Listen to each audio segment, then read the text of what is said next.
Bonjour à tous, bienvenue. L'actualité politique de cette semaine est incontestablement le remaniement ministériel. Patrice Talon a rendu public son troisième gouvernement. C'est donc presque uniquement de ce sujet qu'il sera question dans cette émission. Quel grand enseignement en tirer?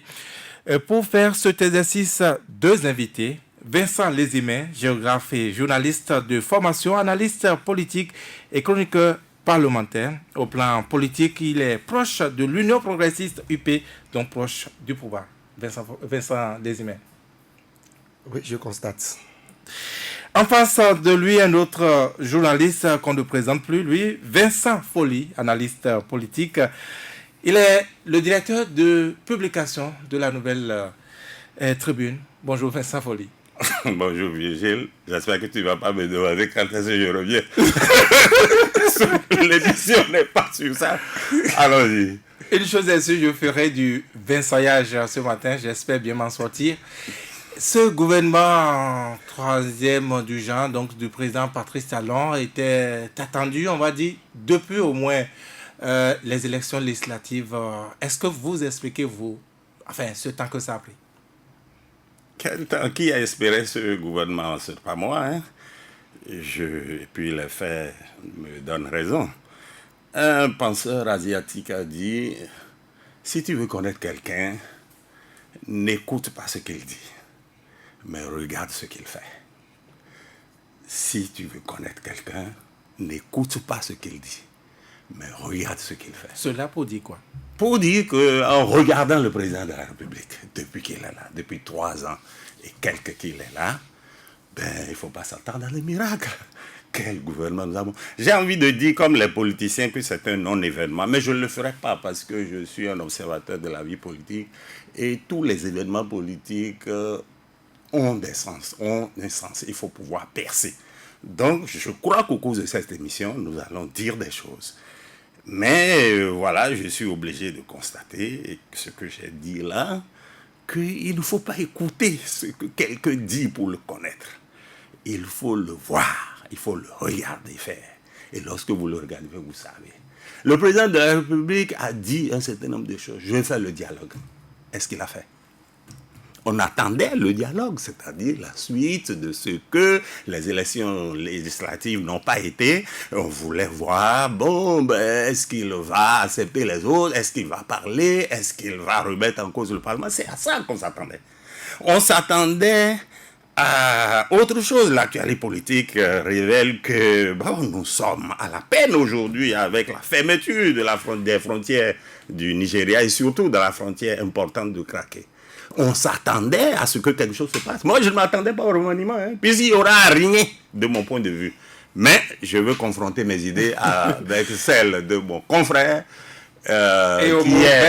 qui visiblement est de la mouvance, et je veux voir ce qu'il va dire. Avant, je pose directement la question Vincent Lézimé, presque comme si vous étiez un acteur.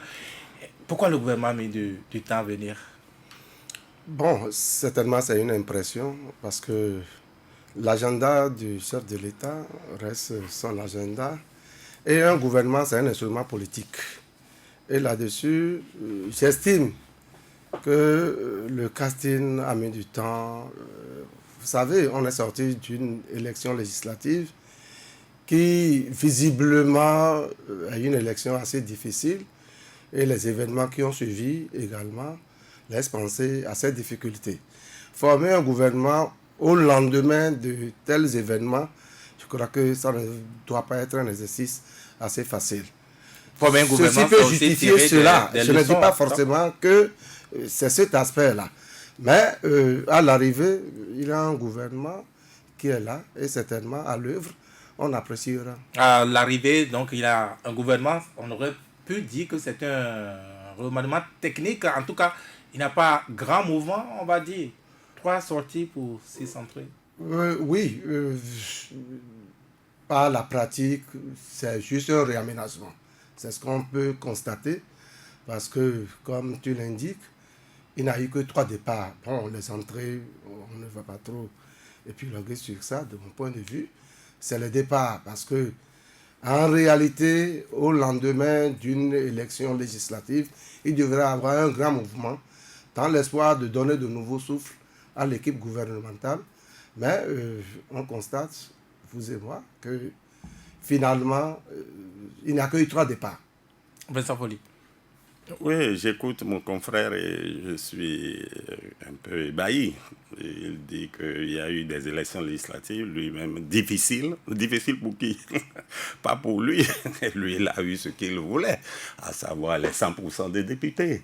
Donc, il ne devrait avoir aucun mal au lendemain des élections à prendre d'autres hommes pour les remplacer par d'autres. Il aurait pu faire cet exercice dès le premier jour. Hein. Il aurait pu faire ça et nous épargner ce temps mis. Mais j'avoue que en écoutant, en regardant notre président, c'est quelqu'un qui aime laisser passer le temps. Il laisse passer le temps. Une situation difficile, il essaye de trouver rapidement quelque chose pour occuper les gens. Au sortir des législatives, il dit « Ah oui, je vais faire le dialogue ». Et on a attendu. Et puis, il dit, allez voir le président, allez voir le ministre de l'Intérieur, vous allez vous formaliser là-bas. Les autres ont dit, on va, et puis on leur dit, non, pour être membre, pour être reconnu, il faut enlever telle personne, enlever ça. Mais c'est quoi ça? On est où? Donc, ils savaient que les gens allaient refuser, du moins s'ils s'attendaient à ça. Donc, c'était pour nous faire rapidement oublier les élections législatives. Bien sûr, c'est sa méthode. Vous avez vu, personne n'a fait attention à ce qu'il a dit un jour au cours d'une de ses sorties où il parle beaucoup. Il a dit, écoutez, bon, on pousse un peu, on pousse. Hein. Si ça ne marche pas, on recule, après on repousse. Et c'est sa méthode. Et vous avez vu ce qu'il a fait pour les GSM. Quand il y a eu le tollé général, comme les prix ont augmenté, il a reculé. Et puis après, quelques jours après, on nous a appliqué les prix. Et c'est les prix que nous avons aujourd'hui, qui nous coûtent beaucoup à notre poche. Mais je suis sûr que pour la frontière du Nigeria, c'est à peu près la même chose. Il se réjouit peut-être que le paillot a disparu. Mais écoutez, moi je suis dans... que le paillot ait disparu. Moi je ne sais pas, puisqu'il y a des stations et que, très jolies là, et qui ont commencé à avoir du monde. Et donc moi je suis dans ces coins, je vois les prix, et les prix ont commencé à chuter un peu, hein, parce que le circuit du paillot, ce n'est pas le circuit de la frontière. Hein. Tout le monde sait ça aujourd'hui. J'espère que ceux qui ne savaient pas savent aujourd'hui que le circuit du paillot est différent. Donc nous avons, et ça vient, sinon c'était allé déjà à plus de 500, 600 même dans certaines localités, les populations commencent peut-être à voir. Mais le président devait nous dire quelque chose. On ne s'attend pas à ça. Maintenant, regardez. Lorsqu'on voit les événements qui ont précédé ce gouvernement, je m'excuse, hein, je n'arrache pas la parole, mon confrère peut la prendre n'importe quand, et j'ai le défaut d'aller un peu loin dans mes idées. Bon, donc, je dis, quelques jours avant, on a dit, il y aura remaniement. Ensuite, la personne, les journaux disent, non, pourquoi on ne change pas une équipe qui gagne? Et puis, presque à la veille, 2 journaux parmi les plus importants depuis que moi j'ai disparu de la circulation, et je profite, 2 journaux ont écrit le même article. Le président Adiaka, que je salue ici, je cite son nom, excusez-moi, parce que c'est un homme bien, un homme de bien. Le président Adiaka parle des journaux du Bénin qui sont devenus des journaux siamois.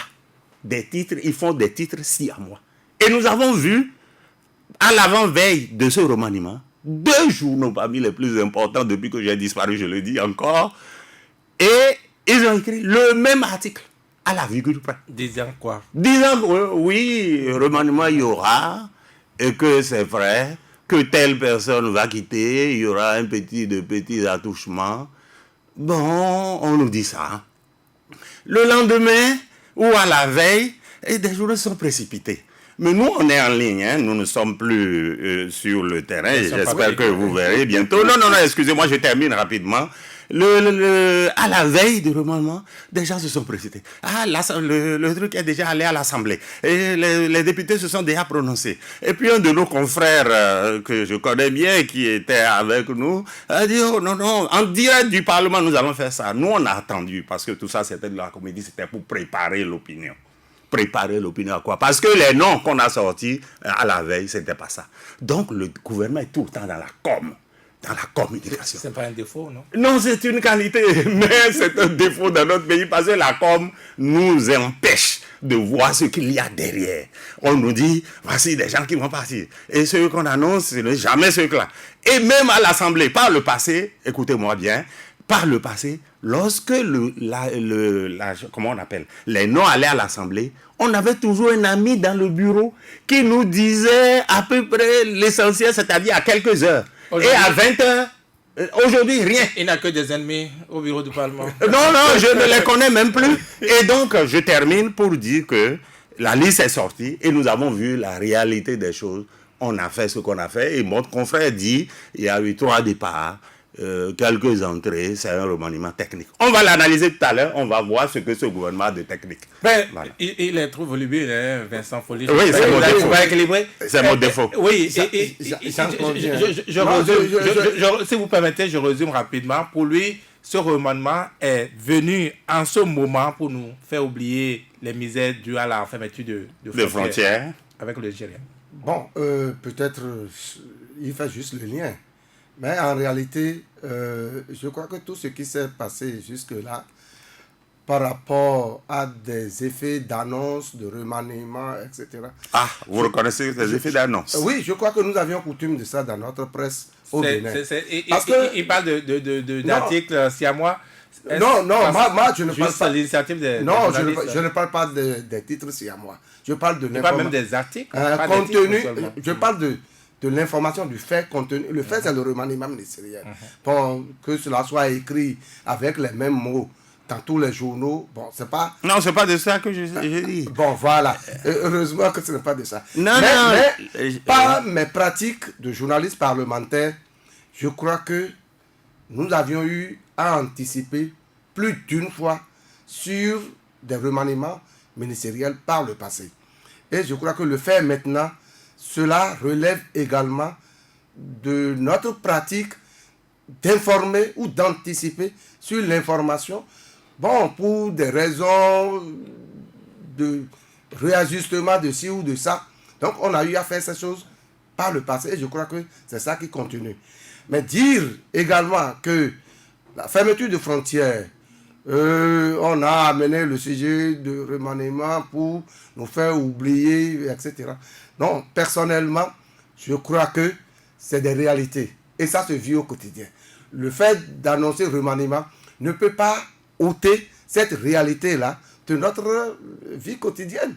Et là-dessus, je crois que le chef de l'État, certainement, lui-même prend la mesure des choses. Parce que, comme vous l'aviez dit, la fermeture de nos frontières n'a pas empêché le paillon de circuler au Bénin. Cela suppose que le paillon n'a jamais préparé les frontières. Et de l'autre côté, la fermeture de nos frontières avec le Nigeria ne fait pas que du mal au Bénin. Il y a aussi la population du Nigeria qui, dans les échanges, bénéficie de ci ou de ça, hein, dans les rapports. Donc là-dessus, je crois que ce n'est pas une question strictement liée à notre situation sociopolitique à l'interne, mais c'est une question qui se pose à notre région. Hein, comment améliorer nos relations pour que nos populations vivent mieux. D'autres questions qui sont évoquées ces derniers temps, hein, notamment le bureau du Parlement qui n'a pas permis pour qu'on anticipe sur l'information. Donc je crois que à des moments donnés, les uns et les autres prennent certaines mesures ou se donnent certaines postures. Et ce n'est pas que sur le gouvernement. La désignation des membres de la HAC, ça a été fait à l'Assemblée 1 mois avant l'annonce. Mais aucun journaliste parlementaire n'a pu pénétrer. Aucun journaliste parlementaire... Non, il faut dire les choses concrètement. Vous savez pourquoi? Non, j'en viens. Il en a qui ne savent même pas que ça a été fait. Tout simplement parce que aujourd'hui, il faut le reconnaître, ça ne fonctionne pas la fluidité. C'est-à-dire les échanges, hein, les postures que les députés doivent avoir vis-à-vis des journalistes, je crois qu'avec l'effet des réseaux sociaux, nos relations se sont un peu déséquilibrées ou il y a des difficultés dans nos relations. Donc cela, de mon point de vue, pourrait justifier le fait qu'aujourd'hui, à l'Assemblée nationale, on n'a plus les éléments en amont comme par le passé. Mais ça n'empêche pas de faire le job. La preuve en était que, pour cette fois-ci, il y a des journaux qui ont pu annoncer qu'il y aura un remaniement ministériel. Et dans les 48 heures, si mes souvenirs sont bons, le remaniement est intervenu avec les hommes et les femmes que nous avions aujourd'hui dans l'équipe. Vincent Folli. Oui, qu'est-ce que je vais dire? Je crois qu'on va passer à côté de l'essentiel si on s'attache aux petits problèmes de comment les relations du Parlement avec les journalistes. Non, ce Parlement est aujourd'hui un Parlement, je parlerai comme les politiciens, un peu spécial. Et il ne représente pas toute la population. Je ne dis rien de nouveau. Les politiciens ajouteraient que le Parlement est illégitime. Oui, parce que je ne les ai pas élus. Moi, particulièrement, je ne suis pas sorti ce jour-là. Oui, le vote n'est pas obligatoire. D'accord, mais ce n'est pas une raison. C'est un devoir du citoyen. Il n'empêche. Lorsqu'on m'empêche de choisir, lorsqu'on m'impose un choix que je ne veux pas, je vais faire quoi? Donc, nous sommes dans un pays, notre pays ressemble aujourd'hui à la Russie. Il y a des élections législatives, des élections municipales en Russie, des élections régionales, et les opposants ont été empêchés de se présenter. Un peu comme chez nous. C'est quelle démocratie nous avons? Une démocratie à la Russe ou quoi? Cela dit, je ne vais pas être long, je ne vais pas monopoliser la parole. Je veux dire que ce que l'on peut retenir de ce remaniement, nous irons en profondeur en prenant les cas. Oui. Ce qu'on peut retenir, c'est que le président a la main. C'est lui qui a la main. C'est son système qui se met en place. Il a parlé de dialogue. On a attendu. On a vu ce qu'il y avait. Et le dialogue n'a pas eu le ou c'est buté à quelque chose. Au lieu de dire, mais qu'est-ce qu'on va faire maintenant? Les religieux ont pu parler un peu à un journaliste, un confrère de la presse internationale. Le confrère a pu dire, ah oui, qu'il y a eu des réunions, que le chef d'État ne voulait pas les recevoir. Et puis après, le communiqué de clergé qui est venu dire, non, c'est pas ça.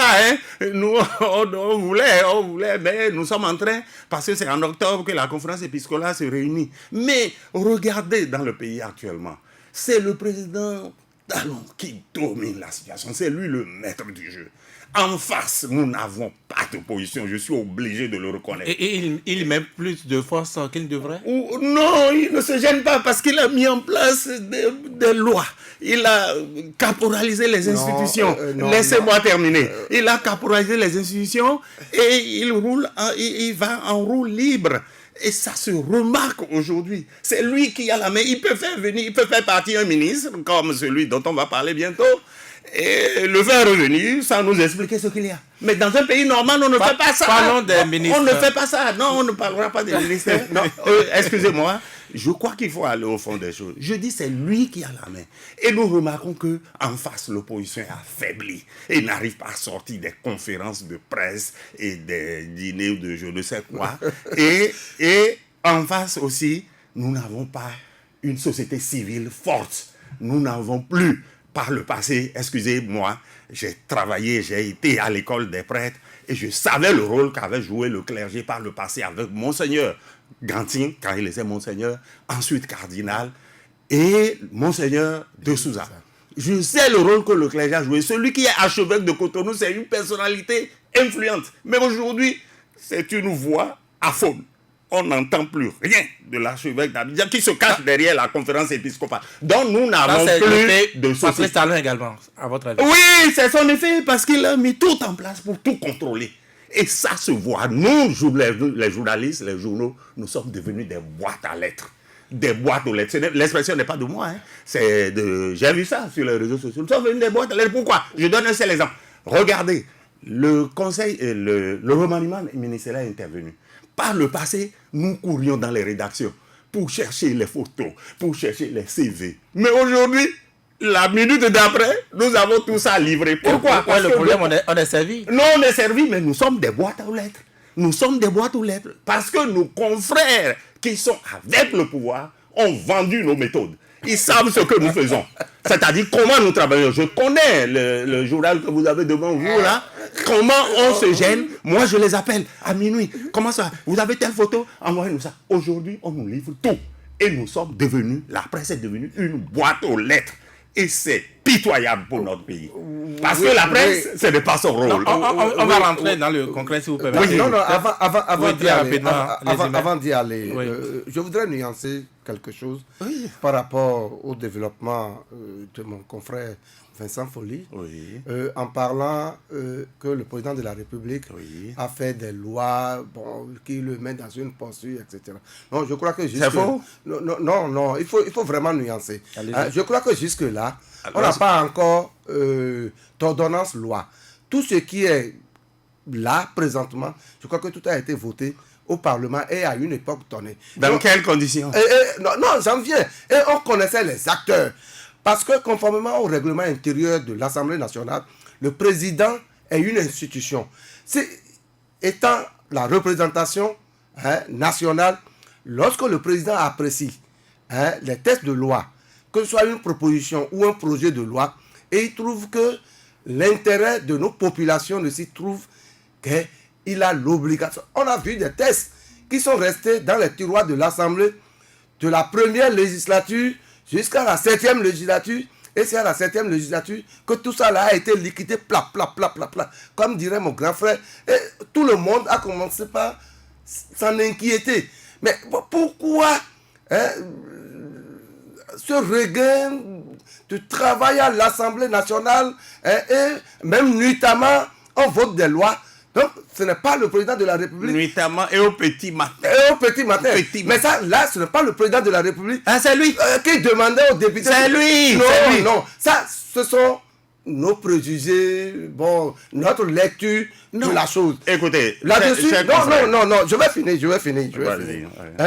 Là-dessus, il faut le reconnaître que le travail de la 7e législature a laissé des... Enfin, est-ce que c'est le mot que je veux...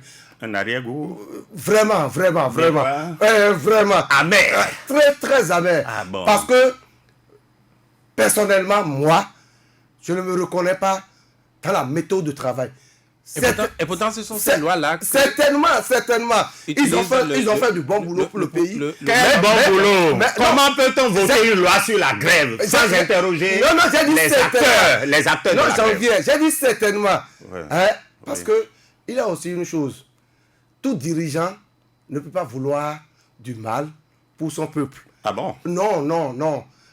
Est-ce que vous avez vu quelqu'un... L'enfer est pavé de bonnes intentions. Est-ce que vous avez vu un acteur politique en campagne dire, si moi je viens au pouvoir, vous n'aurez plus d'eau, vous n'aurez plus d'électricité, vous n'aurez plus de route. C'est toujours des bonnes intentions. L'enfer est pavé de bonnes intentions. Peut-être à l'application, il peut y avoir des difficultés. Et les difficultés, je crois que nous les avons tous aujourd'hui constatées. Les dernières élections illustrent bien mes idées. La preuve était que le président de la République lui-même a reconnu que avec ces élections et les tests qui l'ont accompagné, qu'il a des problèmes. Il va falloir que cette 8e législature s'y pense sérieusement.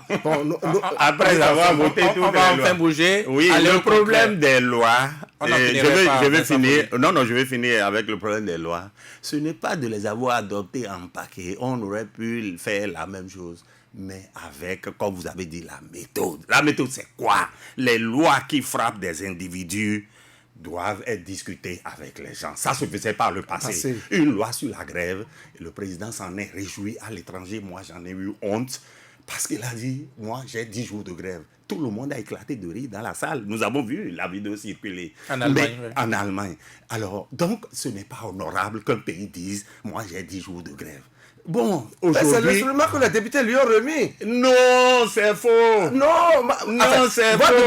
Regardez, aujourd'hui, il y a une tricherie à l'Assemblée nationale au niveau de l'exécutif. Vous savez que les lois peuvent être initiées par le président de la République, concomitamment avec l'Assemblée nationale. Et lorsque c'est envoyé, l'Assemblée, c'est une proposition de loi.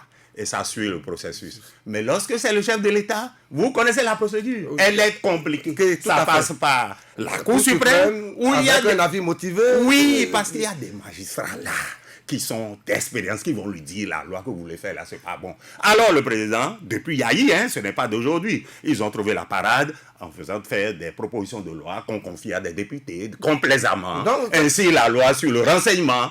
Le député, excusez-moi d'appeler son nom, c'est Arif Haribako. Il m'a dit oui, lui il a l'expérience de renseignement et il a voulu faire quelque chose. Et nous on a critiqué cette loi. Mais ça a été voté avec quelques accommodements. Ce qui pose la qualité de nos députés. Non, la qualité n'est pas. Oui.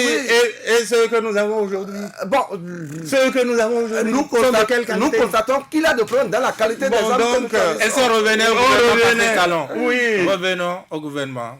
À l'ancien, puisque celle dont on va parler, Odile Atanasso, elle est sortie. Vous y attendiez, vous, Vincent Folly? Moi, je ne m'attends à rien de ce gouvernement-là. Non, je vais vous dire. Elle mérite sa sortie.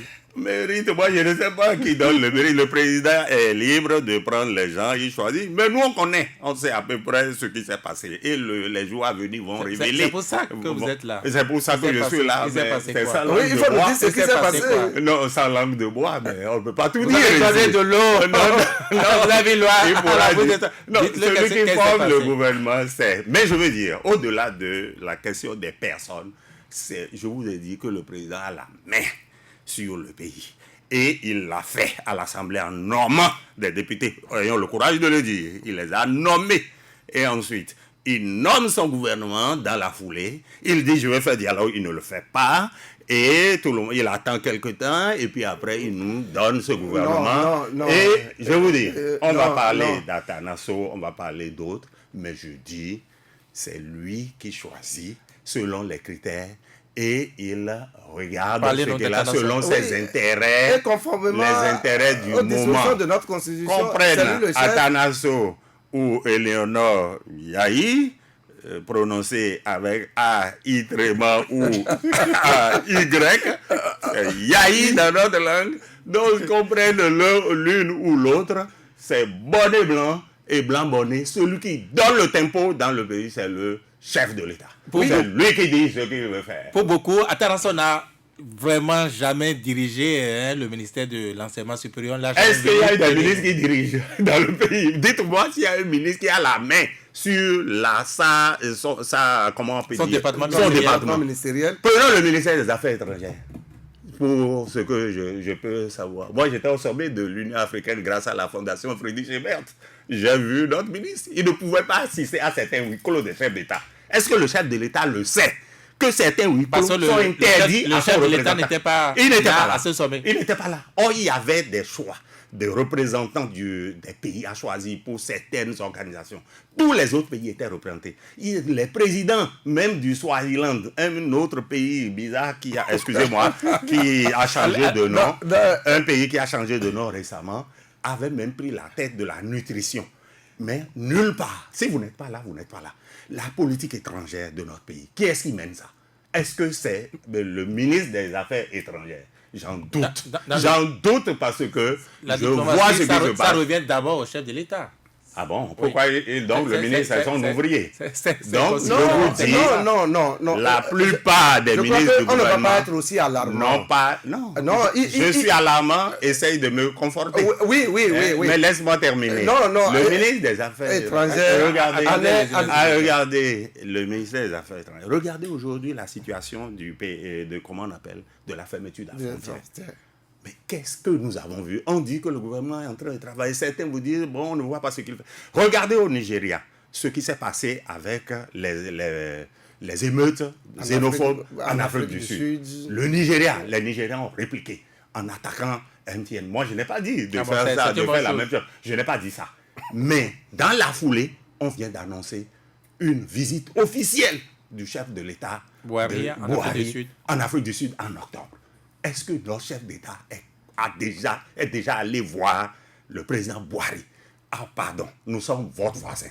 C'est ça, j'ai écouté le professeur John Nigué. Et se sont vus et l'excellent journaliste, senior, sous les Isiaka. Ils se sont vus à Abuja, à 1000 km de Cotonou. Ils ne vont pas aller à 12 000 km pour aller rencontrer son voisin. Non, je ne sais pas ce qu'ils font. S'ils le font, c'est tant mieux. Mais je dis, le 1er octobre, il y aura la fête de l'indépendance du Nigeria. Je crois que c'est une occasion où le président peut y aller. Mais il aurait pu y aller. Envoyer son ministre des Affaires étrangères. On ne voit pas ça. Donc, vous dites qu'il n'a pas la main sur le ministre des Affaires étrangères dont vous parlez, il est maintenu au gouvernement. Mais qu'est-ce qu'il fait? Qu'est-ce qu'il fait au gouvernement? Je le vois au niveau... Non, je suis certainement sévère. Mais c'est à lui de me prouver que, par exemple, dans le cas de la fermeture de la frontière, qu'il est allé voir son homologue au Niamey, que j'ai vu à Addis Abeba récemment avec lui, il causait comme frère. Combien de visites il a déjà effectuées? Oui. Ces choses-là doivent être comme ça, les populations sauront qu'on s'occupe de leurs problèmes. Si vous le permettez. Je le permets. Oui, je crois qu'en la matière, il a aussi la diplomatie secrète. On n'a pas besoin de tout mettre. Diplomatie secrète ou opaque? Non, pas opaque. Diplomatie secrète. Notre président voyage et c'est sur les télés étrangères que nous voyons qu'il a voyagé. Après, nous voyons le reste sur les réseaux sociaux. Alors qu'on a présenté la visite en Côte d'Ivoire récemment. C'est quand même pas... Non, si vous le permettez. Non, je permets tout. Oui, je n'ai pas la police. Oui, nous n'allons pas être aussi alarmants. Certes, il peut y avoir des insuffisances, il peut y avoir de faiblesses dans l'action, mais ce n'est pas pour autant pour dire que, bon, c'est le chef de l'État qui est le régent, celui qui fait tout. Il ne va nulle part, il n'assiste pas au sommet. Il était à la TICAD. Oui, il choisit les sommets, mais les autres sont toujours présents. Au point où le président guinéen lui a dit, à l'avant-dernier sommet de l'Union africaine où il était, oui. Ah, mon cher ami, M. Talon, venez souvent, vous allez, parce que vous vous souvenez de ce qu'il a déclaré. Bon, vous vous souvenez, non? Moi, je m'en souviens parce qu'il y a eu un commentateur qui a dit des choses qui m'ont créé des problèmes. J'estime pour ma part que ce n'est pas pour autant que nous allons estimer que notre diplomatie est par terre. Elle est où? Non, quand même. Il y a des actions qui se mènent et les effets... de manière opaque. Pourquoi vous voulez que... Pourquoi vous voulez utiliser le mot opaque? C'est dans la presse étrangère. Mais au moins la presse étrangère en a parlé, si c'est opaque. Non, s'il vous plaît. Non. Que nous avons vu que notre chef d'État a influencé le remaniement en Côte d'Ivoire. Nous-mêmes, c'est énorme ça, cette information. Non, nous-mêmes, journalistes au Bénin, oui. Nous nous déployons de quelle manière pour avoir accès à des informations. Nous, on faisait ça. Mais ici, on est devenu des boîtes à lettres. Mais est-ce que c'est le président Talon ou bien c'est le gouvernement? Mais c'est lui qui a transformé les médias. Non. C'est lui. Non. Je sais que vous, lorsque vous paraissiez, mais vous étiez dedans. Dedans quoi?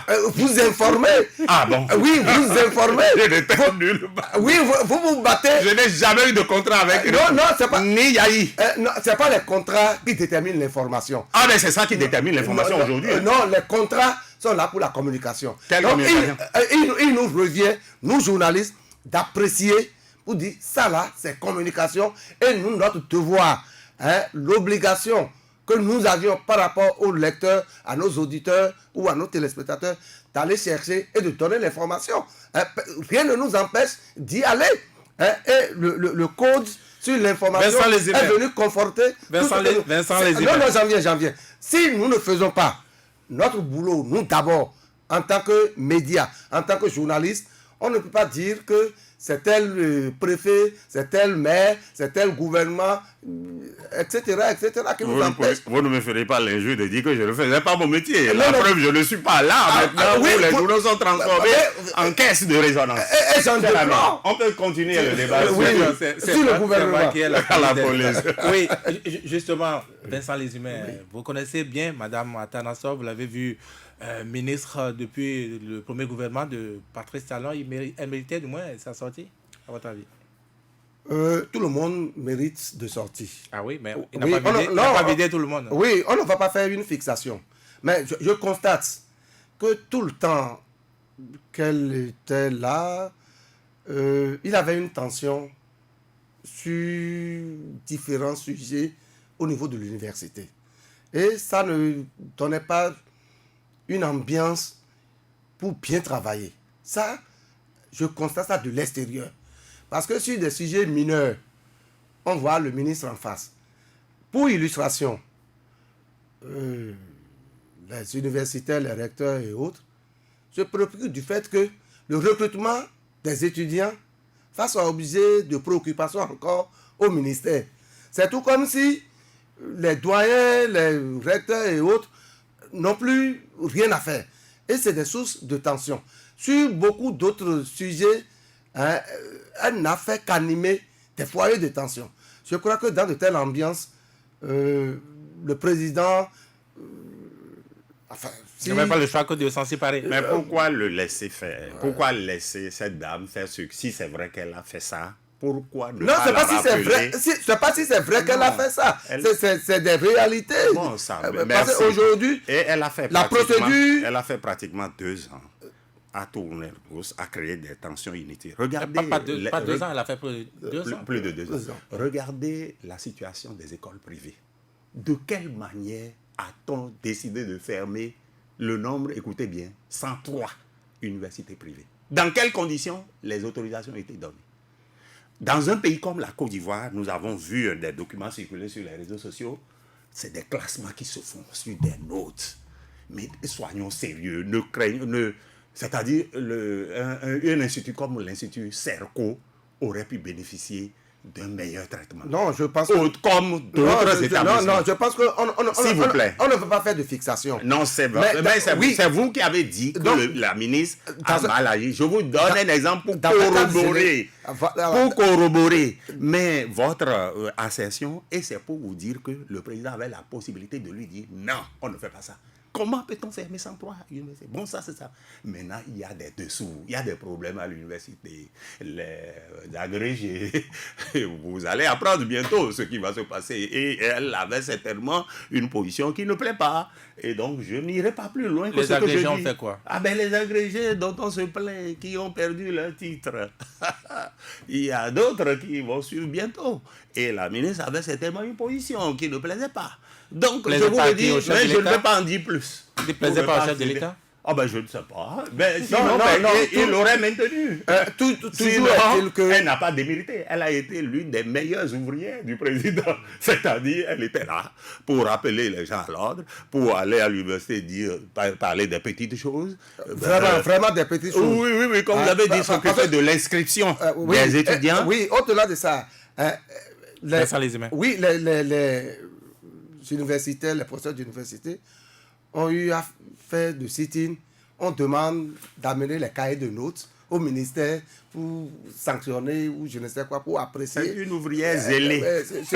Non, je crois que c'est une ouvrière zélée. Il y en a qui font tous totalement inutiles, qui créaient inutilement de tension dans le milieu et ça ne permettait pas à l'institution universitaire de travailler, de réfléchir, de proposer des choses. Non, je parle de... On est resté à régler des... Je parle à mon confrère. Si elle s'est occupée de petites choses, comme vous avez dit tout à l'heure, mais celui qui a créé des petites bêtes, c'est le ministre de l'Intérieur. Il est toujours là. C'est lui qui l'a dit. Enlevez-moi tel nom. Comment peut-on choisir les membres du parti pour le parti? J'ai dit à l'entendre, Vigici, que quoi? Que le gouvernement est un instrument politique. La dimension, vous avez évoqué le cas du ministre de l'Intérieur. La dimension politique du ministre de l'Intérieur, ce n'est pas celle de l'enseignement supérieur. Donc, le ministre de l'Intérieur, sur une faute majeure, il trouve mineur, peut être là. Et celui qui commet faute mineure peut être débarqué du gouvernement. Il revient au chef de l'État d'apprécier. Et donc, parce que pourquoi j'ai dit conformément à notre constitution, c'est lui qui détermine, c'est lui qui a la main. Aujourd'hui, on remarque que après avoir nommé les députés, il peut nommer qui il veut. Non, je crois qu'on a été aux élections. Les différents partis qui ont pris part à ces élections, qu'ils soient considérés tous de la même obédience, se sont présentés au peuple. Oui. Il y a des listes Oui. qui ont été soumises à l'appréciation du peuple. Le peuple l'a apprécié à sa manière. À quel pourcentage? Non, ça c'est des commentaires. Et le peuple a choisi. Parlons des entrées. Parlons des entrées. L'une qui aurait surprise, c'est celle de l'ancien ministre des TP revenu encore au poste Hervé Romain. Oui, j'ai dit que c'est le président Talon qui a la main, qui fait ce qu'il veut. Puisqu'il l'a fait pour le député, il peut faire venir un ministre pour des raisons qu'il estime là. Donc le ministre est parti. Non, il y a eu des raisons. Il ne peut pas aller aux élections. S'il vous plaît, Romain, dès la fin des législatives, a démissionné du Parlement. Et j'ai flairé qu'il y avait certainement quelque chose. Pourquoi quelqu'un qui, pendant qu'il était ministre, vous savez, pour une des raisons pour lesquelles on l'a vidé du gouvernement à l'époque, c'est parce qu'il avait fait campagne. Et il faisait déjà des choses dans son Agonli natal. Et le président lui a demandé, entre autres, d'aller à Gogounou, où il y avait un pont qui avait sauté. Et lui, il a dit, oui, je suis en route, alors qu'il n'était pas en route. C'est l'une des raisons. Il y a d'autres que nous allons dire. Maintenant, le président le fait venir tranquillement. Il ne nous explique rien. Il a été puni, il a fini de purger sa sanction, on peut dire. Ah bon, c'est comme ça. Mais Métognon est en prison pour 2 500 000 alors qu'on a dépensé des milliards pour la CAN. Nous ne savons pas comment ça a été dépensé. Mais 2 500 000 pour quelqu'un qui a donné des crédits de 16 milliards, ben, il faut être un yéyinon pour ne prendre que 2 500 000. C'est ça pour un syndicaliste de la trempe qui est en prison depuis un longtemps. Donc je vous dis, pour Romain, le président fait ce qu'il veut. Il nous nargue. Est-ce que c'est pas la Constitution qui lui permet justement de faire ce qu'il veut, de nommer, enfin, oui, mais lorsque vous avez ça, il y a l'esprit de la Constitution qui vous demande au moins d'expliquer. S'il n'avait pas expliqué comment on appelle, s'il n'est pas tenu d'expliquer pourquoi il saute un ministre, mais s'il le fait revenir, il faut qu'il dise quelque chose. Qu'est-ce que nous avons dit sur les rumeurs, sur l'affaire Off-Mass, sur, j'ai trop parlé sur l'affaire. Non, certainement vous avez trop parlé. J'ai trop parlé. Certainement vous avez trop parlé. Oui, sur le sujet, je crois que par principe, on devrait quand même ne pas aller dans ce sens. De ne pas ramener Romain. De ne pas ramener Romain. Vous voyez comment mon confrère hésite. C'est pas une hésitation. Non. Allez-y directement. Quelqu'un qui a été vidé, on le fait revenir. Moins de 2 ans après. Oui, parce que au moment où il a été débarqué, il n'a pas eu une explication qui a sous-tendu cela pour dire, bon, il a été sorti du gouvernement pour tel motif. Non, le président n'est pas obligé. Non. Mais s'il le ramène, il y a un problème d'éthique. C'est pour ça que je dis, par principe, on ne devrait pas le ramener. Et on l'a ramené, en plus, au même poste. Si on le ramenait ailleurs, ça peut se comprendre, ça peut se justifier. Mais le ramener encore au même poste, je crois que... Quand on l'a débarqué, il est allé à la présidence pour conseiller le chef d'État. Non, dans le même domaine. Ça là, on l'a connu par le passé et on ne va pas trop épiloguer sur ça. Mais le ramener encore au même poste, je crois que c'était le président Yahi qui l'avait fait dans le temps et on l'a fustigé. Pour qui? Avec le ministre Nubessi, dans un... Nubessi. Dans un dossier un peu chose, on a mis en place une commission, tout au moins à l'époque, et c'est suite aux vérifications, etc. Qu'il a monté. Qu'il a été démarché. Il a échoué aux législatives. On voulait qu'il prenne un poste dans la vallée. Cette fois-ci, ce n'est pas le cas. Ce n'est pas le cas. Mais il faut comprendre pourquoi Romain revient. Il n'a jamais quitté la galaxie Talon. Il était de la galaxie pendant la période du PVI. Non, Bénin Contrôle, il était déjà là. Non, je crois qu'on ne va pas prendre ces éléments. Un des fidèles de Talon. C'est lui, Talon. Oui, tout le monde a des fidèles. Vous-même, vous avez des fidèles. De qui? Moi, j'ai pas de fidèles. J'ai pas d'église, moi. J'ai pas d'église. Non, le président Talon aussi. Talon n'est pas pasteur non plus. Il n'est pas pasteur non plus. Il est chef de l'État. Il est chef de l'État. Il dirige des gens qui se conduisent comme des moutons. Parce que nous y sommes toujours sur le gouvernement. Je crois que l'autre élément qui pose également problème, Oui. et je trouve qu'il a un peu de faiblesse Oui. dans la rigueur. Parce que Quoi? le Mais c'est un homme rigoureux, non? non, il a un peu de faiblesse dans la rigueur. Ah bon? Le ministre Jean-Michel Abimbola, Oui. On allait en parler oui, justement. oui, il peut revenir dans le gouvernement. Ah, pourquoi? Mais revenir, non, c'est un homme politique. Je vous ai dit que le gouvernement est un instrument politique. Oui. Mais on avait vu dans un gouvernement passé De Yahi. qui a été suffisamment décrié, Oui. disons même jeté Oui. à la poubelle. Oui. Et dans ce gouvernement, il avait occupé le poste de ministre de la Culture. Oui. Et il revient encore au même poste. Je crois que là également... Avant, il était ministre de quelque chose de plus technique qui correspondait à son... Ah oui, moi je parle de son dernier Économie poste. maritime. Moi je parle de son dernier poste Non, non, dans le gouvernement. oui. Oui, le dernier poste qu'il a occupé dans le gouvernement, c'est le ministre de la Culture. Oui. Et dans ce ministère, Oui. au temps de Yahi, il avait tellement de problèmes, vous vous en souvenez, le fonds d'aide à la culture. Oui. Il était là, comment on appelle l'autre ministre de Bopar là. Oui. Ok, le dernier. Ben, Rumpé. Oui. Voilà. Donc, tout ça là, mis ensemble, et on le ramène encore Oui. au même poste. Pour vous, ça pose problème ou... Oui, pour moi personnellement, ça d'accord. pose problème. Ah, vous le dites là-bas, là, dans votre cercle? Non, c'est pas question Mais de pourtant, sexe. ils ont dit qu'ils ont donné, ils ont demandé aux deux partis satellites, là, de leur proposer des noms. Vous voyez que c'est une supercherie. Parce qu'on dit que nous avons un système partisan, il faut le réformer, les partis doivent être maintenant impliqués. Mais ça ne se passe pas comme ça. Donnez-moi des noms. Non, le parti se réunit. Parce qu'il a comment on appelle, des cadres qui sont spécialisés de ce domaine. Est-ce que vous savez qu'en Europe... Certainement, vous êtes dans le bureau directeur de ce parti. Non, non, je ne sais pas. Mais allez-y. Parce que vous en Regardez, parlez non, en Europe, ou bien en France, pour ne pas aller trop loin, puisque c'est le pays auquel nous ressemblons. Et lorsqu'il y a un remaniement, les gens savent déjà qui sera ministre de l'Éducation. Tout à fait. Qui sera ministre des Affaires étrangères. On va en Parce venir qu'il y a là. toujours...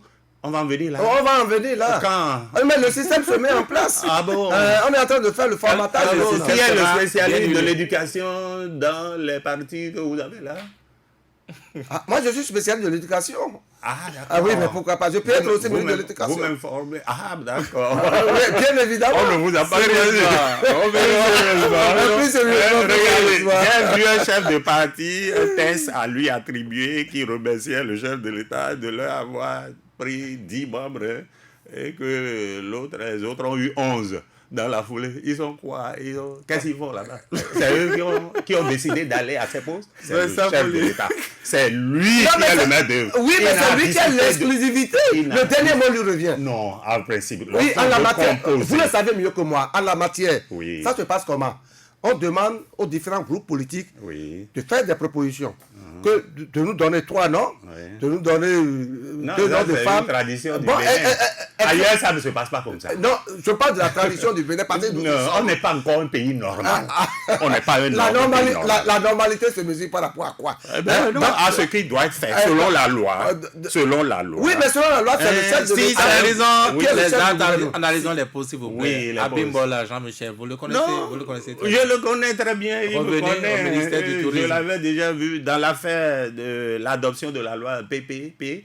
Je l'ai interrogé à l'époque. Il fait partie de ceux qui ont Bien sûr, mis des la loi concepteurs, en bien mesure, sûr. qui a été retoquée avant d'être corrigée. J'espère que ça a été vraiment corrigé puisqu'il y avait des failles dedans. Mais avant même que la loi des PPP ne soit mise en œuvre, ils donnaient déjà des contrats de forme PPP. Bon, donc, qu'est-ce que le PPP donne aujourd'hui? Non, Moi, les- je suis sur la route exécutifs- d'Abomey Calavi, s'il vous plaît. l'exécutif, et Oui. c'est l'exécutif qui gère. Bon, si on a donné des contrats avant le vote de la loi, je crois que en ce temps-là, Ce n'est pas ça qui est important. non, Donc, non, je dis Abimbola pas ça, est s'il vous plaît. l'un des- On a un parlement qui a aussi des est missions l'un de ceux de coordonner qui, ces aspects. il est l'un de ceux qui, dans le moment, ont été les plus zélés. C'est lui qui prenait la parole. Pendant la période où le chef de l'État a demandé aux gens, allez vous concerter, on les a vus faire semblant de venir. Après, ils ont dit non, on va donner quelques lois. Après, on dit non, non, nous, on n'a pas de proposition à faire. Et on les a vus dans cette position braquée. Le chef de l'État qui leur a dit, allez vous entendre avec les autres. Mais ils se sont entendus pour ne pas s'entendre avec l'opposition. Et on a eu le résultat qu'on a eu. Non, c'est un peu pitoyable. Donc, la personne d'Abimbola, je trouve qu'il n'est pas un ministre qui va faire des miracles à son poste, malheureusement. Parce que malgré son expérience dans le domaine. Quelle expérience dans la culture? Il n'est pas du domaine de la culture. Il y a plein de gens. Celui qui est directeur des pêches là. Le tourisme, c'est un grand projet. C'est un écrivain. Il aurait pu être ministre de la culture. Moi, je n'aurais pas crié au scandale. Bon, donc, mais c'est Abimbola qu'on fait. Il n'est pas spécialiste de la culture. À l'époque, je lui avais demandé pourquoi vous quittez l'économie maritime pour ça. Il dit non, on peut être à tous les postes. Mais ce n'était pas son domaine. La preuve, il a mal géré. Allons-y pour... Le ministre, votre ministre, celui de la communication, le désormais ministre Orunla, Alain Orunla. Oui, vous voulez que je parle de lui? Oui, aussi, enfin, vous voulez, je vous facilite. Ça les soumet d'abord. je vais passer au dernier moment. Non, je pense que... Orunla. C'est un brillant avocat. Ah oui? Oui, parce que... Qui a gagné combien de procès? Non, c'est pas... Moi, je parle de sa manière de faire une plaidoirie. Il trouve les mots justes pour dire ce qu'il pense dans le sens ou dans le but de tirer son client d'affaires. Quel client? Etc. Maintenant, est-ce que cette manière de voir les choses, de présenter les choses, lui permettra d'être en face? Parce qu'au-delà, il est aussi porte-parole du gouvernement. Parce que je le vois suffisamment bavard. Est-ce qu'il ne veut pas trop parler par rapport à sa mission? Parce que le gouvernement reste le gouvernement. Donc, pour moi, je veux le voir à l'œuvre pour apprécier. Tout ce que je sais, c'est que... il est bien là où il est. Il est bien là où il est. Le gouvernement avait besoin d'un porte-parole depuis le départ de Joseph Diomène, c'est cela? Oh, bon, je ne veux pas dire que le besoin se fait sentir, mais c'est utile que le gouvernement ait un porte-parole. C'est utile. Mais ces bavardages dont vous parliez, tantôt, c'est ça qui est pris utilisé le mot. comme qualité ici, non? Vous ne pensez pas? Oui, si l'environnement dans lequel il se trouve lui donne l'opportunité de parler comme il en a l'habitude. Pour certains, c'est son activisme plutôt qui lui a valu le poste cette nomination. Non, il est devenu acteur politique. Il a été aux élections législatives dernières. Il n'a pas gagné. Non, malgré les nominations. C'est pas tous ceux qui y vont qui gagnent. Il n'y avait pas d'enjeu, donc il aurait pu, s'il était si brillant. Il aurait pu. Non, être brillant à la barre, au tribunal, ne veut pas dire être brillant devant les électeurs. Le chemin déblayé. Non, si tu le permets. Oui, rapidement. Il faut retenir une chose. Sur le gouvernement, n'attendez pas à ce que je dise que c'est le gouvernement de combat, c'est un gouvernement d'efficacité, etc. Mais cela ne m'amènerait pas à accompagner le confrère, parce que je le sais assez très droit. critique. Non, pas assez droit sur des sujets bien précis.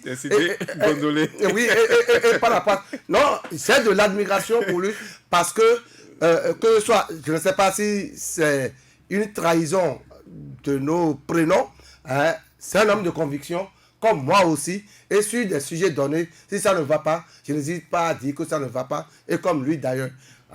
Dites merci et répondez. Oui, l'avocat Orunla, j'ai au moins le bonheur de le connaître. Nous avions fait des débats sur certains plateaux. Et il avait des positions qui étaient assez proches de ce que je défendais. Et j'ai toujours défendu, je veux à l'époque dire. Non, moi, il n'y a pas d'époque chez moi. Les positions sont les mêmes d'une époque à l'autre. Mais je l'ai vu, les changements opérés. Et son attitude me fait penser à quelqu'un. Un homme politique brillant, il s'appelle Charles Djerkbo, qui s'est depuis déçu par la classe politique. Il s'est investi maintenant dans la gouvernance internationale. Il est dans les trucs et ça lui marche, tant mieux. Charles Djerkbo a dit au cours d'un débat politique, où je ne sais plus à quel sujet, si c'est Paul Lafay, Sonacop ou quelque chose d'autre, il dit, en regardant certains comme Maître Monou écoutez, chers collègues, ne regardez pas les avocats, ne les regardez pas. C'est des gens dont le métier est de mentir. Ne les regardez pas. Donc, quand je regarde Maître Roula, je vois l'avocat que décrit, mais je m'excuse parce que j'ai beaucoup d'amis avocats qui sont autre chose. Quand je vois Roula et bien d'autres, c'est à Djerepo que je pense. Il dit ne regardez pas les avocats, c'est de ceux dont le métier est de mentir. Et je peux vous donner un exemple. Dans mon propre procès, mon opposé, celui qui défendait la HAC, je lui ai dit, cher ami, mais nous étions des amis. Il dit oui, monsieur Folly, nous étions des amis, mais si il se fait que je suis l'avocat de la partie adverse. Si j'étais votre avocat, j'allais dire exactement la même chose que vos avocats. Et là, j'ai vu, je réponds tout là, quoi. C'est-à-dire que les avocats sont capables de dire une chose. Et ça, chez certains, ça devient une déformation professionnelle. Et chez Orula, c'est une déformation professionnelle. On l'a vu avec Ajavon. On l'a vu avec Komi Kouché. Ça, c'est récent. Mais on l'avait vu, moi j'étais ensemble avec des amis qui sont dans le procès de l'hôtel Marina. Et j'ai vu Maître Orula. Mais après, nous l'avons eu.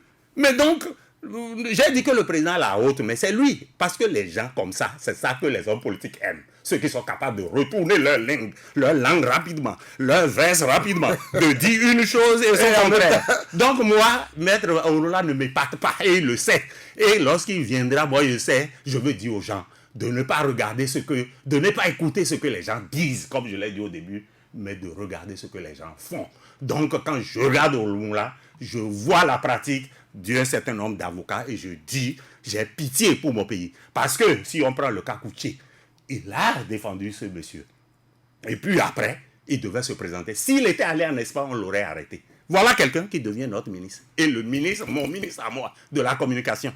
On va s'affronter. Je reviendrai. Oui, carrément. On va s'affronter. Il me connaît très bien. Non, je crois que le débat n'est pas... Il n'est pas personnel. Le débat n'est c'est pas... pour l'État. Oui, mais qui reste dans le truc. Qui ne change pas de langue. Oui, et comme je l'ai dit... Et qui démente Djerepo. Vincent Lézimé. Il est assez bien posé. Qui ça? Je crois qu'il a le cœur suffisamment chaud, la tête froide sur les épaules, et là-dessus, il est désormais dans un environnement... Vous le connaissez si bien.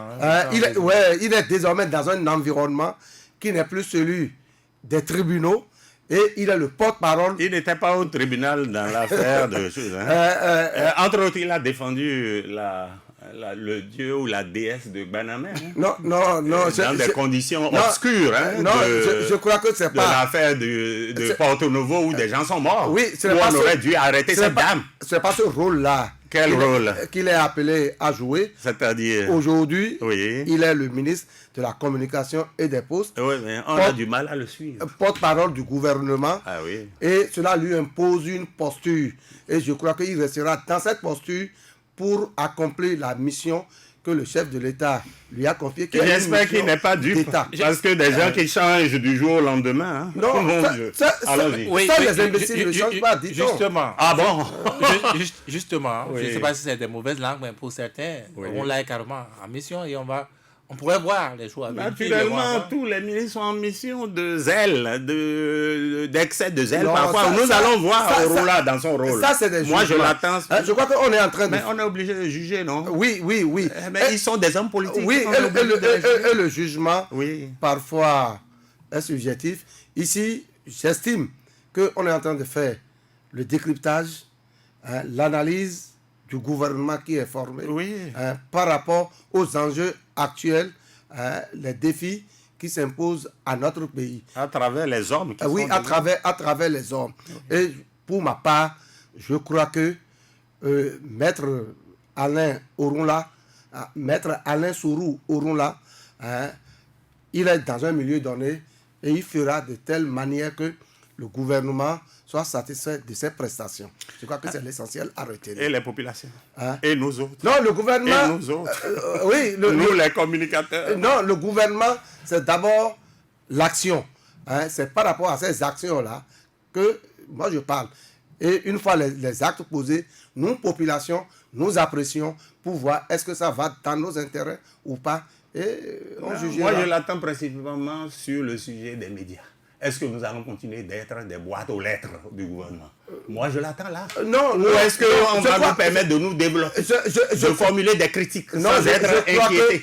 Je crois que ce n'est pas son cahier de charge. Ah bon? Vous connaissez le cahier de charge? Mais il est ministre de la communication et des postes. C'est son cahier de charge se retrouve là. Oui. Et là-dessus, son cahier de charge... Oui. Non, c'est pas que pas les médias. Son cahier de charge n'est pas d'écrire des lettres aux journaux.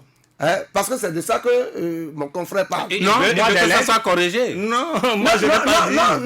Non, c'est pour dire que ce n'est pas l'initiative du ministre, du gouvernement, d'écrire des articles et d'aller mettre ça dans les journaux. Non, c'est le service de communication. C'est un autre débat, ça. Ce sont nos confrères.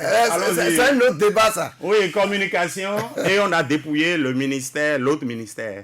Et c'est la dénomination qui me gêne. Oui. L'économie numérique et la digitalisation.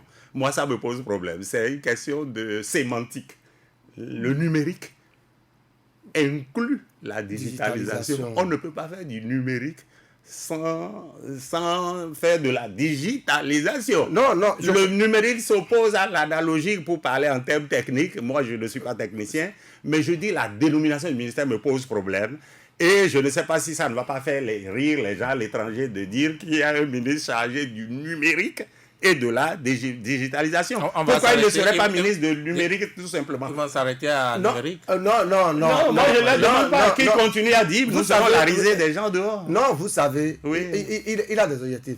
Je crois que de plus en plus, le Bénin s'engage ou s'est engagé dans un processus. C'est-à-dire, notre administration, tout ce qui est papier, on a tendance à le faire disparaître. Et le numérique le faisait déjà si bien. Non. Il a une nuance à ce niveau. La digitalisation, je crois qu'il doit avoir... Vous n'êtes pas encore sûr, mais il doit avoir. Non, forcément, il doit avoir. Non, il aurait suffi de dire numérique. Ça suffit et ceux qui comprennent. Alors, on va laisser les auditeurs cette fois-ci réagir. Déjà? Oui. Mais ça passe trop vite. À moins que vous ayez une autre préoccupation. Mais je croyais que, on allait parcourir toute l'actualité en passant par l'installation de COS-LEPI, etc. C'est la même chose, le COS-LEPI. Le COS-LEPI, c'est vrai. C'est un appendice. C'est avec la liste, le fichier, ça peut être préoccupant. Ouais, mais on va revenir, on va laisser les auditeurs réagir. Ils réagissent déjà. 64 44 02 44 66 75 72 72. Si vous voulez participer à cette émission, bonjour. Oui. Monsieur Vigile, bonjour. Bonjour. Les Vincent sont à l'honneur le jour des Vincent. Oui. Mon grand frère, monsieur Folly, bonjour. Bonjour, cher ami. Qui est mon petit frère. J'ai oublié monsieur Légimin, Valentin Ayonou, en directeur de Thionville. Merci beaucoup, Valentin.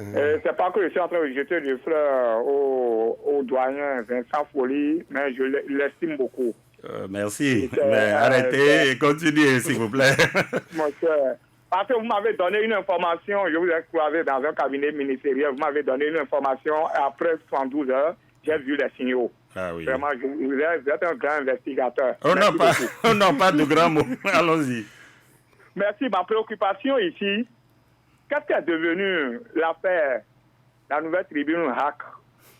Est-ce que c'est définitivement réglé? Nous voulons en connaître, les Béninois veulent en savoir un peu plus. Et cette question s'adresse plutôt à M. Vincent Folly. Et ma deuxième question pour lui, M. Ouroula, à la communication. Est-ce que vous attendez vraiment quelque chose par rapport à votre affaire Nouvelle Tribune? C'est les deux questions que j'ai pour M. Vincent Folly. Et mon cher ami Lézimin, je vous reviens. Dites-nous, en tant que leader soutien indéfectible du gouvernement, de la rupture, les projets inscrits au PAG doivent être réalisés normalement en principe dans un délai de 5 ans. La durée constitutionnelle, c'est ça. Alors, si nous en tenons compte de cette durée, à quel pourcentage pouvons-nous évaluer la réalisation physique du PAG? Deuxième préoccupation pour vous, la PICAD sans la participation des opérateurs économiques béninois. Qu'est-ce qui peut justifier cela? Et troisième préoccupation pour finir pour vous, un Parlement sans opposition bien sûr, ils ont désigné leurs représentants au sein de COS-LEPI. Selon vous, jurez la main sur le cœur si nous pouvons avoir une liste fiable pour les élections municipales. Je vous remercie.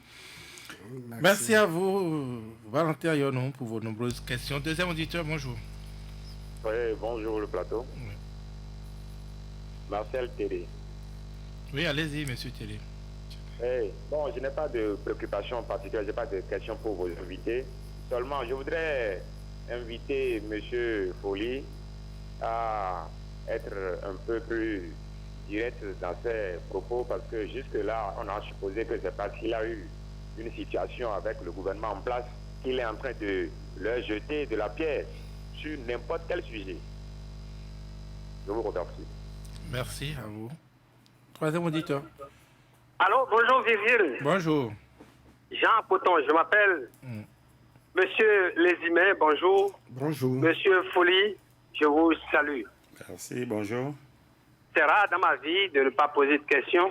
Je viens aujourd'hui simplement pour déclamer ma flamme à monsieur Vincent Folly. Il a tout dit. Toutes mes préoccupations ont été prises en compte. Monsieur Vincent, monsieur Folly, du moins, vous êtes très chic. Je vous remercie. Oh mon Dieu. Et c'est la première fois qu'il a aussi bref. Jean Poton. Quatrième auditeur. Monsieur le journaliste, bonjour. Oui, bonjour. Bonjour les invités. Bonjour. Bonjour. Ma question est pour monsieur... Présentez-vous, s'il vous plaît. Excusez-moi, Arnaud Méthode-Ouvert. Oui, Arnaud Méthode-Ouvert. Méthode-Ouvert. Ok. Ma question est pour monsieur Folly. Si on vous doit et on vous dit on va vous nommer pour ministre, dis-nous la main sur cœur, quel genre de ministre vous pouvez être. Et je voudrais vous... Choisir son poste ou quoi? Oui. Voilà. D'accord. Je voudrais vous prier et dire, il nous semble que vous êtes en train de teindre tout en noir de ce gouvernement et c'est pas normal. Essayez de ne pas diriger le débat sur le plateau. Je vous remercie. Merci à vous. Cinquième auditeur. Allô? Oui, votre nom. Oui. Bonjour monsieur, bonjour le plateau. Bonjour. Moi, on m'appelle Robert. Robert Keke. Monsieur Vincent, je courage pour votre réalisme. Tu es commande. Ma première question sur le pourquoi les juristes béninois s'attaquent trop à la politique et laissent leur cahier de charge quelque part? Deuxième question. Je prends le gouvernement ministériel. Le panneau aménageur qui est trouvé et les textes de la République ne sont pas respectés. De nos juridictions, des juridictions nationales et internationales ne sont pas respectées. Il y a encore un dossier de 500 milliards qui est à la poste. Où se trouve exactement la préoccupation des Béninois? Je vous remercie. Merci à vous. Nous allons prendre encore un auditeur, le sixième. Bonjour.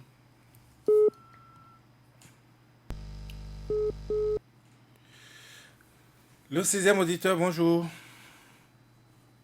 Oui, monsieur le journaliste, bonjour. Bonjour. Anselme Pindior, depuis Calavi. Oui. Je remercie beaucoup les deux invités, surtout monsieur Vincent Folly. Je voudrais vous poser deux questions.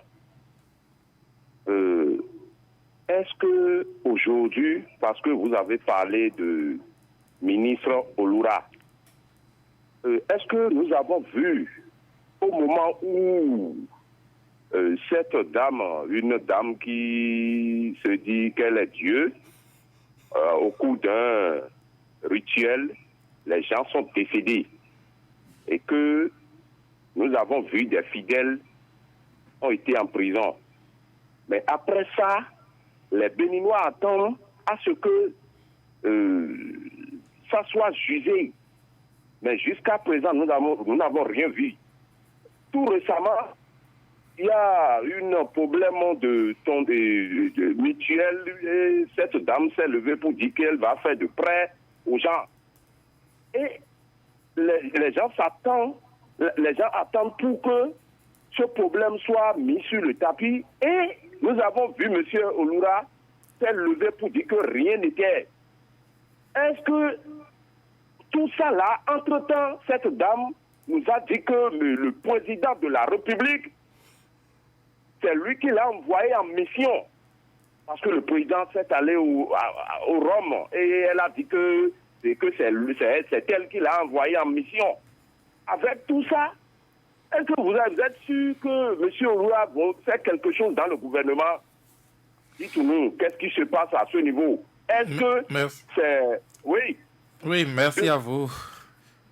Merci à vous pour vos questions. 7e auditeur, bonjour. Et le 7e et tout dernier, hein? Oui. Oui, bonjour. Bonjour, votre nom? Je réponds à l'état civil au nom de Blaise Dansoa.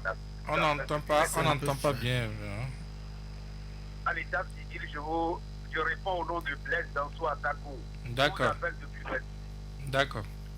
Il y a une question à poser à Vincent Folli. Donc je salue le patriotisme alors qu'il est journaliste. Monsieur Vincent Folli, le code électoral, selon l'achat des partis politiques en son article 12, dit seules les personnes physiques peuvent être membres d'un parti politique. Mais depuis qu'on a commencé les cours électorales bien avant le 28 avril, j'ai vu un ministre qui est une personne publique, je vais citer Saka Nafia, mais qui a été membre d'un parti politique, qui a été dans l'élection élue, qui a décidé en faveur de sa situation. Ne voyez-vous pas quelque chose qui croche là? Quelle appréciation faites-vous par rapport à ça? Et que celui-là a encore maintenu ministre. On sait ce qu'il a fait, le rôle qu'il a joué pour n'avoir pas délivré. Merci à vous. On a bien compris votre question. Les invités vont répondre. Nous revenons donc ici en studio. Vous avez plus de questions, hein, Vincent Folli, donc je vous laisse en premier la parole. Je ne sais pas par qui vous commencez. Nouvelle Tribune, c'est à quand la ouverture? Je sais que depuis, vous avez désormais une seconde vie sur Internet, n'est-ce pas? Non, on n'a jamais cessé d'être en vie sur Internet. Non, je ne dirai pas ici ce que le point de vue. Je dirais simplement, puisque le sujet, ce n'est pas sur Nouvelle Tribune, et là, je présente les excuses aux auditeurs qui ont pensé que c'est la position que j'ai, c'est ce qui m'est arrivé qui influence mes opinions. Je ne crois pas. Je fais un effort de ne pas lier les deux. Je crois que je suis un homme entier et j'ai des opinions, j'ai des convictions et les convictions n'ont pas varié depuis toujours. Et ce n'est pas lié à la situation qui m'est faite et pour laquelle je me bats et pour en sortir. Donc, qu'il soit rassuré. Vous ne comprenez pas que la justice est autorisée que vous sortiez, que vous restez. Oui, le moment venu, on fera, mais je dis que je ne baisse pas les bras. C'est tout ce que je peux dire sur le terrain, que les gens soient donc, rassurés. Malgré la cour d'appel, vous j'ai continuez gagné. à peiner. Et il n'y a pas de... La cassation ne fait rien. L'acte est exécutoire. La décision est exécutoire. Elle sera exécutée, Et quel que soit... Et pourquoi le journal n'est pas toujours dans les kiosques? Non, vous verrez bientôt dans les kiosques.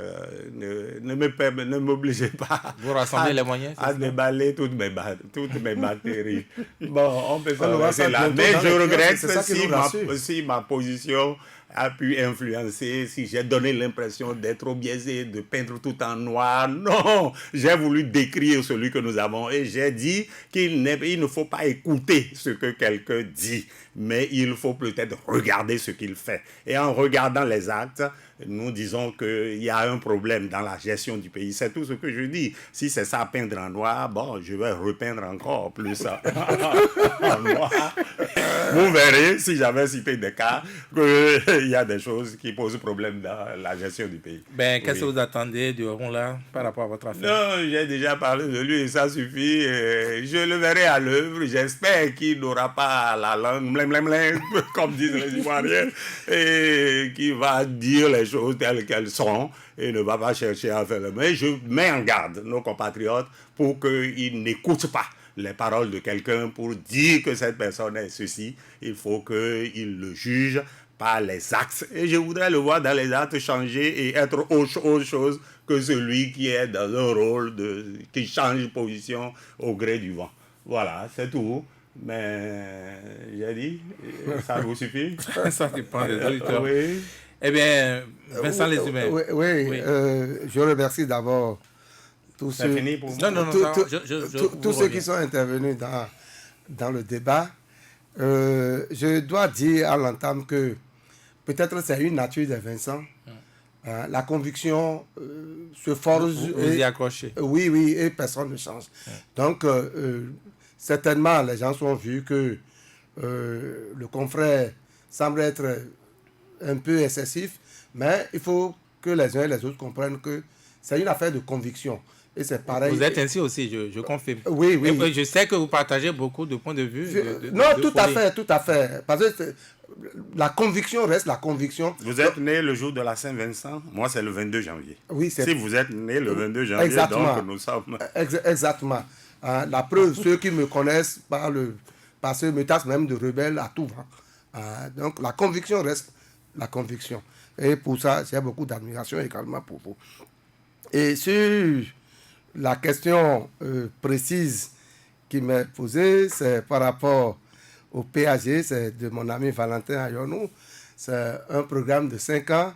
On est à quel pourcentage maintenant? Oui, quelle proportion? Oui, mais j'aurais aimé être dans le gouvernement pour donner une réponse précise. non, parce que tout ce que je peux dire maintenant... Il a entendu. tout ce que je peux dire maintenant, ça doit être de l'à peu près. C'est pour rassurer... Non, dites à peu près. Mon ami Valentin. C'est quel pourcentage? Je crois qu'il a des projets qui se réalisent. Mon ami Naka comprend ça de cette manière. Depuis que le gouvernement est là, les femmes et les hommes qui l'animent ne sont pas restés les bras croisés. Certainement, il y a des choses. À Porto-Novo, puisque vous êtes à Porto-Novo, je le sais, les travaux d'Alphatage traînent. Non, il paraît qu'il n'a plus en réalité, ce qui doit nous préoccuper, ce n'est pas ce qui est déjà fait, mais ce qui reste à faire. Et les terrains qu'on a déblayés, les voies qu'on a ouvertes. Oui, mais c'est déjà un chantier. C'est sûr que ça sera... Ça ne bouge plus, il paraît. Non, ça bouge. Ah bon. Oui, ça bouge. Plus tard... on parle de souffrance, de travaux, c'est pas réel. Non, les souffrances... Ça là, c'est... Non, les travaux, les chantiers sont en souffrance, donc ça ne bouge pas. Non. Moi, j'étais allé dans les rues qui sont autour de l'église du christianisme. J'ai vu des ouvriers, là, ça travaille, là. Enfin, là, j'ai vu. C'est pas comme il a compté. Et c'était seulement le jeudi passé. Donc, là-dessus, je crois que... Non, le vendredi... c'est fini. Non, les ouvriers sont là-dessus. La voie est venue jusqu'à cinquantenaire et voie 40. Je crois que c'est cette portion-là seule qui reste et ils sont là-dessus. Les autres, c'est des travaux de finition. Sinon, la chaussée se dégage déjà et d'ici à là, on va rouler. La TICAD sans opérateur économique béninois. J'y étais pas. Ce n'est pas la composition de la délégation. Donc, vous avez remarqué d'opérateur a priori, non, j'avoue que je n'ai même pas suivi cette actualité au niveau des télévisions pour savoir qu'il y a eu telle personne ou telle personne. Tout ce que je sais, le chef de l'État y était, le ministre des Affaires étrangères a fait un point pour dire les acquis de cette conférence, etc. Donc, je ne peux pas dire s'il y a d'opérateurs économiques ou pas dans la délégation. Vous permettez, Vincent Folli, sur le même sujet, la même question? Non, le TICAD, pas mesure de comparaison, on peut comparer avec la Côte d'Ivoire, que le Premier ministre a représenté son chef de l'État, ils ont discuté avec les autorités, ils ont obtenu pour leur pays la construction d'une usine de Toyota. Oui, tout à fait. Et notre chef de l'économie, comment il s'appelle, le ministre des Finances, a donné une conférence aux investisseurs japonais, il les a appelés. Mais moi, j'ai regardé dans la salle, je n'ai pas vu les investisseurs béninois qui ont accompagné le chef de l'État. C'est quand même un exemple pour dire que c'est un peu déplorable que le chef de l'État aille à une assemblée de ce genre sans se faire accompagner des acteurs de l'économie. Bon, moi, je ne peux pas l'affirmer parce que j'avoue que je n'ai pas... Vous n'avez pas regardé la télé. Je n'ai pas regardé la télé. Maintenant, Parlement sans opposition. Et on a mis en place COS-LEPI. Je crois que, bon, ce n'était pas le sujet. Ils m'ont demandé de jurer la main sur le cœur hein, si on aura une liste fiable pour les élections. Tout à fait. Non, j'estime pour ma part que liste fiable pour les élections ne pose plus de problème dans notre pays. Hein. Donc, même sans opposition, la liste sera fiable. La fiabilité de la liste, parce qu'une liste électorale, c'est pour aller aux élections avec. Hein, et le gain, c'est l'élection. C'est que vous gagnez l'élection. Aujourd'hui, le système est tel que vous pouvez remplir la liste de tous ceux que vous voulez. Hein, mais pourtant, vous ne gagnerez pas. Hein, parce qu'il faut que ces gens-là aillent d'abord voter. Donc, mais le COS à l'EPI a été installé en violation des textes qui non, disent qu'il faut une majorité et une minorité. À ce niveau, on aurait pu être confronté à la réalité. Ça, c'est un autre débat par rapport à la question qu'il a posée. Ça pose un autre problème, ce que vous dites. Oui. Vincent Lézumé, ça veut dire qu'on aurait pu se passer du COS l'EPI. Bien évidemment. Bien évidemment.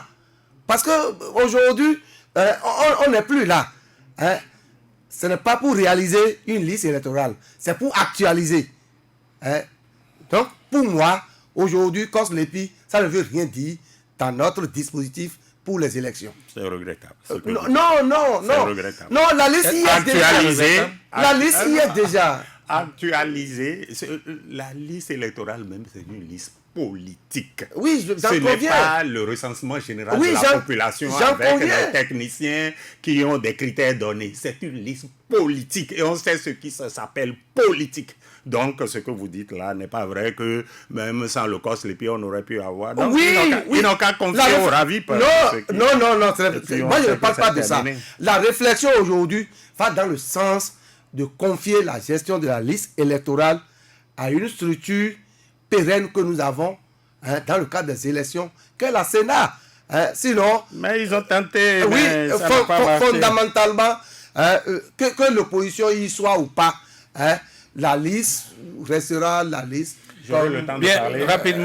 Rapidement, une question concernant donc Orunla, l'affaire Banamé, les morts d'abord, on n'en connaît plus la suite. Nous, on ne peut pas, puisque nous, on n'est pas au tribunal. Non, il a une chose. Non, il a une chose. Oui. Maître Alain Orunla est un avocat. Il n'est pas le tribunal. Et nous savons comment les dossiers... Vous savez qui l'a constitué? Non, peu importe celui qui l'a constitué. Ah non, c'est important. Non.